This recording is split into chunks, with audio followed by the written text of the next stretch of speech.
So may susubukan tayong ano mga master, 28 grams na jigging lure. So medyo maliit lang naman yung alam. So susubok tayo. Yun, ito siya mga master. Yan, 28 grams. Try natin. Okay, ito ng laglag.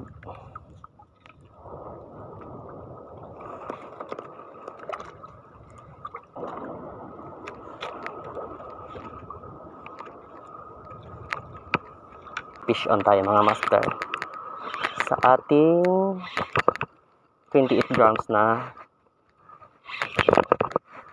slow jigging lure.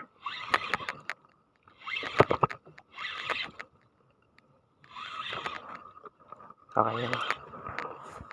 First time nakahuli din. Anong isda to? Anong isda to mga master? Yun.